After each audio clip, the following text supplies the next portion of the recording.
Welcome to another episode of Passionpreneur TV. Today I'm here with the most beautiful, most amazing, and most generous Lindsay Clark from Lindsay Clark Coaching. She is a life coach and healer. Hi, Lindsay. Hi. And we met in California at an event, and we just connected. I don't remember who came to whom. Was like, you are amazing. Yeah. Yes. You're my people. Yes. But you're from Utah. You're in Salt Lake City. That's right. Yeah. That's right. Cool. Yes. So tell me a little bit about how you became a coach. Sure. You know, I've been trying to figure out the whole self-healing, wellness, put your life back together industry for the last 10 years. I've been doing a lot of work myself, and having crawled out of the rabbit hole, I wanted to share what I've learned with other people so that they don't have to similarly struggle for 10 years. Let's make it a little faster. Yeah, and I just want to make mention that a lot of people who are life coaches have gone through their own set of stuff, and it really became clear on tools and skill sets that they could use for themselves, and then have that desire and passion to be like, hey guys, like you can do this. Yeah. It's a good place to come from. It's not like, I've never been hurt, so I can teach you how to never be hurt. Yeah. You really do have to experience it in order to help other people on their journey. The thing I find most inspiring about doing this coaching work is when you see someone walk into the room and they're just so torn apart and they're just so downtrodden and they're so kind of beat up by life, and do some work, give them some tools, help relieve that heaviness, and they walk out just like a different person, that strong, courageous, bright version of themselves. And that's why I do this work. It's because I love seeing that transformation. Truly, it's amazing. So awesome. Yeah. So how did your transformation take place a little bit? Yeah. Sure.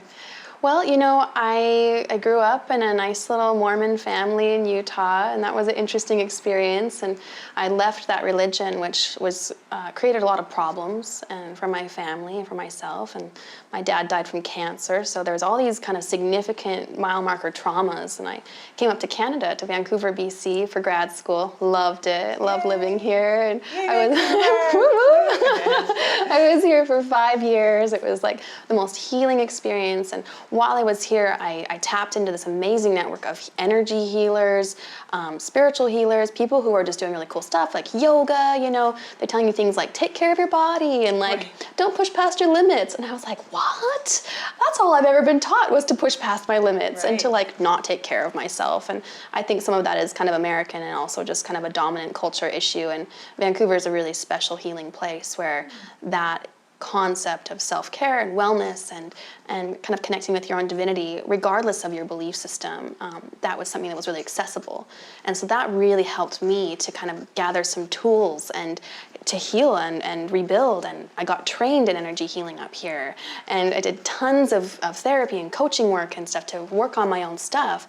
And then I went back to Utah after my work permit ran out. Right. That must have been that's where you really see if the tools you've learned actually work. Yeah. I was like, I can do this. I can go back to Utah. And I totally crashed. It was gnarly. You know, it was going back into that environment. It really challenged me. It pushed me up against my limits in a lot of ways. But you know, what doesn't kill you makes you stronger.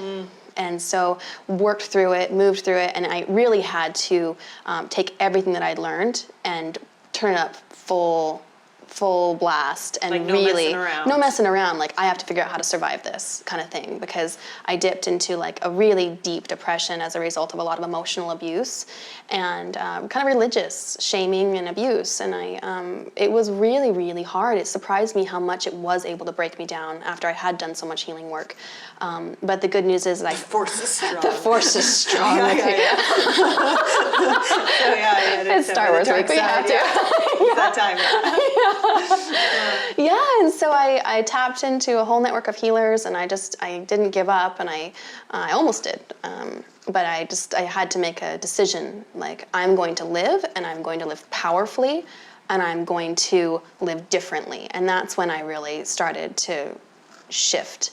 And so then I really just dedicated everything I had to figuring out this healing equation, and had some big breakthroughs, and even more recently, big breakthroughs in my process. And it's shifting everything. It shifts your perception of how you view the world when you're not a victim anymore, and you're in your powerful self. And when you have that sovereignty in yourself, you can do amazing things and you can actually really serve. And so that's been my journey, is to want to go through that myself and then help other people to embrace their sovereignty.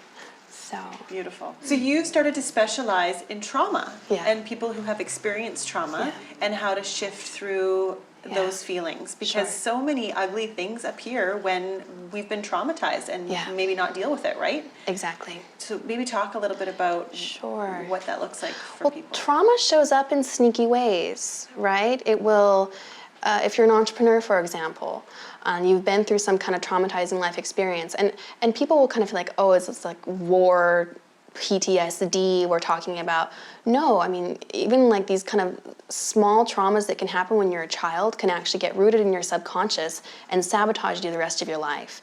And you don't even realize why you're doing what you're doing until you can get to the root of that and remove that trauma from your system so it stops messing up your life. So a lot of entrepreneurs, for example, will have a lot of belief systems around that they're not worthy of receiving money back. So like they'll be kind of like these starving artists who are out there, they're serving, they're giving to the world, they're trying to help, they're trying to make the world a better place, but yet the equation's all out of balance because they don't know how to receive, and there's some kind of deep wounding there that happened that told them they're not worthy of love. Right? So there's something out of balance there. So what I help to do is identify what those core belief issues are and rebalance the scales. Oh, neat. Right? So that you're not living based on these patterns anymore. So the long story short is that you have to have a really powerful technique, something like psychotherapy or EMDR, or this new technique I've recently been trained in called Brain's Key, which uses sacred geometries to basically harmonize the body. So it's essentially math. You're getting energy and information into your subconscious mind through the eyes, right? It's kind of a clever way to stimulate all of your 12 cranial nerves via sight and sound, and get energy and information back in there, and it reprograms these default patterns. And so when I did that work, it was like a massive shift. I've been doing energy healing for years. I've been doing therapy. I've been doing all these other things, but nothing created the kind of massive shift that this technology did. So cool. Right? So it was a huge leap in my own evolution, and it rapidly removed my social anxiety, my trauma trigger points, food allergies, swelling in my body, autoimmune conditions, all of that stuff just calmed down. And I think a lot of it was because my body was holding so much anger. And this helped to get a lot of anger, just get it out. Whereas something like a massage or energy healing can provide temporary relief from a symptom, this gets to the root of the problem and removes it. Yeah. So cool. So it's really cool. So people work with you obviously one-on-one. Is there ability to work with you via Skype or other ways like that? Okay. Yeah, I worked from Salt Lake City with folks in Israel. I have a friend there. I've worked with folks in Germany, in Canada. So the remote sessions actually work really well. Technology's so amazing. Right. Yeah. You're just right there on the Skype screen and they can see the images, and then, so we're working really closely and then following up, during other sessions. And you can even do energy work remotely as well. So it's nice that distance isn't a limiting factor. Totally. Yeah. And you're just such a beauty and just such a light. And you, honestly, we just dived a little bit into your story, but I've heard sort of a longer version of it. And I just feel like you come from a very solid, authentic place of knowing what it's like to have dealt with trauma in your own life and work through that. And I think people could really use some help just shifting that energy out of them. And they don't even know that it's there. It's like subconscious, like you said, right? You're reacting out of ways that something happened to you potentially years and years ago, right? Years and years, yeah. So you hear that, entrepreneurs, we know you're working really hard, and just maybe 1 or 2 calls with Lindsay can definitely help shift even some of that needing to work hard, needing to force, needing to push, out of you, because that isn't really where success lies. It honestly, to me, success lies in how many people you can impact in your life in a positive way. Thanks, Lindsay. Thank you. If you'd like to learn more, please visit her at lindsayclarkcoaching.com and check her out. Check everything out.